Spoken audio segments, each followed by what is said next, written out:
அறிவாளி ரங்கா. தேவநய மன்னன் அண்மையில்தான் அரியணைக்கு வந்திருந்தார்.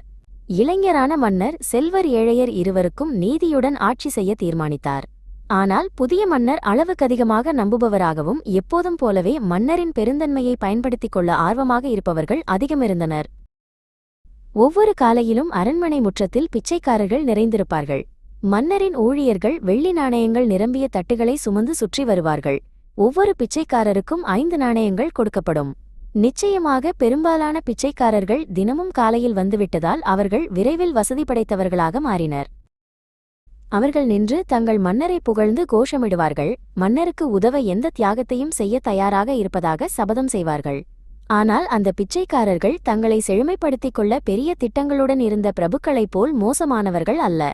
பிரபுக்கள் மன்னரிடம் இருந்து ஏராளமாக கடன் வாங்கினர்.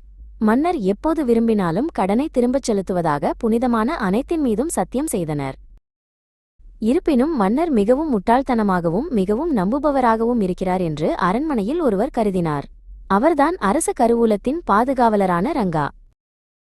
ரங்கா கோல்கொண்டாவில் உள்ள வறுமையடைந்த ஒரு பிரபுத்துவ குடும்பத்தின் ஒரே மகன். அவர் தன் வாழ்க்கை பாதையை தானே அமைத்துக் கொள்ள புறப்பட்டார்.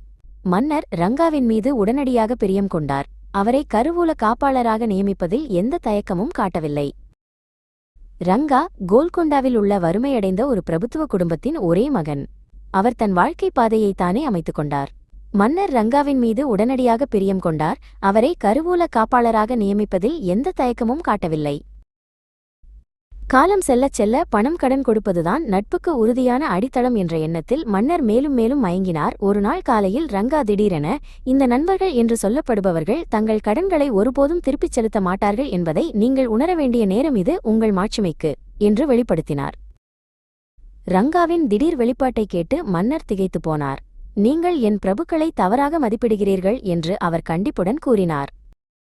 நான் கேட்டால் அவர்கள் தங்களுக்குச் சொந்தமான எல்லாவற்றையும் எனக்கு மகிழ்ச்சியுடன் தருவார்கள் என்று எனக்கு தெரியும். அந்த இரவில் மன்னர் ஒரு விருந்து நடத்தி கொண்டிருந்தார். உணவின்போது தன் பிரபுக்களில் ஒருவரை நோக்கி வேடிக்கையான தொனியில், நீங்கள் கடன் வாங்கிய பணத்தை ஒருபோதும் திருப்பிச் செலுத்த மாட்டீர்கள் என்று என் கருவூல காப்பாளர் என்னிடம் வாதிட முயன்று வருகிறார் என்றார். உங்கள் கருவூல காப்பாளரை நம்ப முடியாது என்று அந்த பிரபு ஆணவத்துடன் பதிலளித்தார்.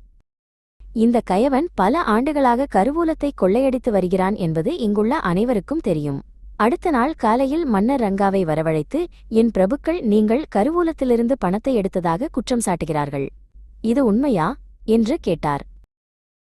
நான் பணம் எடுத்ததை ஒப்புக்கொள்கிறேன் என்று ரங்கா பதிலளித்தார். ஆனால் ஒரு நாள் நான் ஏன் என்று விளக்குவேன். நான் எந்த விளக்கத்தையும் கேட்க மாட்டேன் என்று மன்னர் கூறினார். நீங்கள் என் அரசவையிலிருந்து நீக்கப்படுகிறீர்கள், போங்கள். ஒரு புதிய கருவூல காப்பாளர் நியமிக்கப்பட்டார். விஷயங்கள் முன்பை போலவே தொடர்ந்தன. கருவூல காப்பாளர் நீண்ட முகத்துடன் மன்னரிடம் சென்று புலம்பிய நாள் வந்தது. உங்கள் மாட்சிமைக்கு கருவூலம் காலியாகிவிட்டது. ஊழியர்களுக்கு கூட சம்பளம் கொடுக்க முடியவில்லை. முதலில் மன்னர் திகிலடைந்தார். பின்னர் பிரபுக்கள் தனக்கு தரவேண்டிய கடன் அனைத்தையும் அவர் நினைவு கூர்ந்தார். எனவே கடன் வைத்திருந்த பிரபுக்கள் உடனடியாக அரசவைக்கு வரவேண்டும் என்று அவர் கட்டளையிட்டார். பிரபுக்கள் கூடியபோது கருவூலத்துக்கு பணம் மிக தேவைப்படுகிறது என்றும், எனவே பிரபுக்கள் தாங்கள் கடன்பட்டதை திருப்பிச் செலுத்த வேண்டும் என்றும் மன்னர் விளக்கினார். உடனடியாக எதிர்ப்பு குரல் எழுந்தது. அந்த பணம் ஒரு பரிசு என்று நான் உறுதியாக நம்பினேன் என்று அவர்களில் ஒருவர் கூறினார். என்னிடம் பணமே இல்லை என்று மற்றொருவர் கூறினார். ஒரு குரல் சத்தமிட்டது. உங்கள் கருவூலம் காலியாக இருப்பது ஒரு அவமானம். நீங்கள் எல்லா பிச்சைக்காரர்களுக்கும் அதிகமாக பணம் கொடுத்தீர்கள். மன்னர் வருத்தத்துடன் ஏமாற்றமடைந்து பிரபுக்களை விலகிச் செல்லும்படி சைகை செய்தார். மனித குலத்தின் மீதான நம்பிக்கை தளர்ந்து கனத்த இதயத்துடன் அரண்மனை வளாகத்திற்குள் அலைந்தார். ஒரு கூச்சல் கேட்க தன்னருகே ஒரு குதிரை வீரன் வருவதைக் காண மன்னர் திரும்பினார். என்ன ஆச்சரியம்!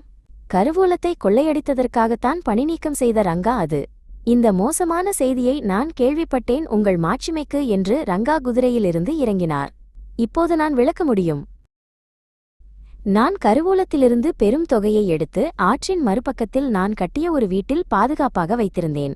ஏனென்றால் ஒரு நாள் உங்களுக்கு பணம் தேவைப்படும் என்று எனக்கு தெரியும். எனவே இந்த குதிரையில் ஏறுங்கள். உங்களுக்கு சொந்தமாக இருந்தும் நீங்கள் அறியாத அந்த செல்வத்தை நான் உங்களை அழைத்துச் செல்கிறேன். இந்த நிகழ்வு மாற்றத்தைக் கண்டு மன்னர் திகைத்தார். நாம் இருவரும் இந்த குதிரையில் சவாரி செய்வோம் என்று அவர் கூவினார். நீங்கள் சொல்வது உண்மையானால் நீங்கள் என் ராஜ்யத்தை காப்பாற்றிவிட்டீர்கள். பேராசை கொண்ட பிரபுக்களின் கைகளுக்குச் செல்வதிலிருந்து மன்னரின் செல்வத்தின் ஒரு பகுதியை அறிவாளி ரங்கா காப்பாற்றியிருந்தார். அன்றிலிருந்து மன்னர் மிகவும் அறிவார்ந்த மனிதராக ஆனார். ரங்காவின் வழிகாட்டுதலுடன் பிரபுக்கள் தங்கள் கடனை திருப்பி செலுத்தும்படி செய்யப்பட்டனர். இல்லையெனில் தங்கள் நிலங்களையும் உடைமைகளையும் இழந்தனர்.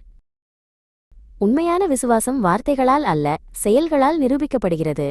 முகஸ்துதியும் வெற்று வாக்குறுதிகளும் சிக்கலான காலங்களில் மங்கிவிடும். ஆனால் உங்கள் நல்வாழ்வை அமைதியாக பாதுகாப்பவர்களே உங்கள் உண்மையான நண்பர்கள்.